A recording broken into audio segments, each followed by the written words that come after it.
Doctor Vishnuvardhan ರವರಿಗೆ 75 ವರ್ಷ. ಇದೇ ತಿಂಗಳು 18ನೇ ತಾರೀಕು. ಈಗಾಗಲೇ ನಾವು ಮಾನ್ಯ ಮುಖ್ಯಮಂತ್ರಿಗಳು ಹಾಗೂ ಉಪಮುಖ್ಯಮಂತ್ರಿಗಳಾದಂಥ DK ಶಿವಕುಮಾರ್ ಸರ್ ಅವರಿಗೆ ಮನವಿಯನ್ನು ಕೊಟ್ಟು ಡಾಕ್ಟರ್ ವಿಷ್ಣುವರ್ಧನ್ ರವರಿಗೆ ಮರಣೋತ್ತರ ಕರ್ನಾಟಕ ರತ್ನವನ್ನು ನೀಡಬೇಕು ಅಂತ ನಾವು 3 ಜನರು ಅವರಲ್ಲಿ ಮನವಿಯನ್ನು ಮಾಡಿಕೊಂಡ್ವಿ.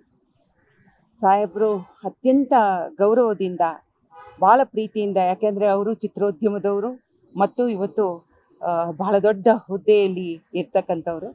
ಅವರು ಅದನ್ನು ಭಾಳ ಸಕಾರಾತ್ಮಕವಾಗಿ ಸ್ಪಂದಿಸಿದ್ದಾರೆ.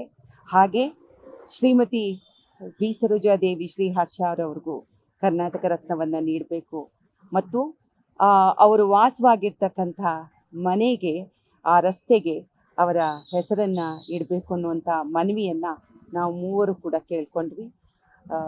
ಮಾನ್ಯ ಸಚಿವರು, ಉಪ ಮುಖ್ಯಮಂತ್ರಿಗಳು ನಮಗೆ ಭಾಳ ಇದರಲ್ಲಿ ಹೇಳಿದ್ರು, ಭಾಳ ಪ್ರೀತಿಯಿಂದ, ಆತ್ಮೀಯತೆಯಿಂದ ಇದು ನಮ್ಮ ಕರ್ತವ್ಯ, ಖಂಡಿತವಾಗ್ಲೂ ನಾವು ನಿಮ್ಮ ಪರವಾಗಿ, ಅಂದರೆ ಚಿತ್ರೋದ್ಯಮದ ಪರವಾಗಿ ಅವರಿಗೆ, ಅವರ ಅಭಿಮಾನಿಗಳಿಗೆ ಸಂತೋಷವಾಗುವಂತಹ ಕೆಲಸವನ್ನು ಮಾಡ್ತೀವಿ ಎನ್ನುವಂಥ ಭರವಸೆಯನ್ನು ನೀಡಿದ್ರು. ತುಂಬ ಸಂತೋಷ ಆಗಿದೆ. Thank you. ಲೇಟೆಸ್ಟ್ ಹಾಗೂ ಇಂಟ್ರೆಸ್ಟಿಂಗ್ ಸುದ್ದಿಗಳಿಗಾಗಿ ಬಾಸ್ ಟಿವಿ ಕನ್ನಡ ಚಾನೆಲ್ನ ಸಬ್ಸ್ಕ್ರೈಬ್ ಮಾಡಿ. ಹಾಗೆಯೇ ಬೆಲ್ ಐಕಾನ್ ಪ್ರೆಸ್ ಮಾಡಿ. ಇದರ ಜೊತೆಗೆ ಫೇಸ್ಬುಕ್, ಇನ್ಸ್ಟಾಗ್ರಾಮ್, ಎಕ್ಸ್ನಲ್ಲೂ ಮಿಸ್ ಮಾಡದೆ ಫಾಲೋ ಮಾಡಿ.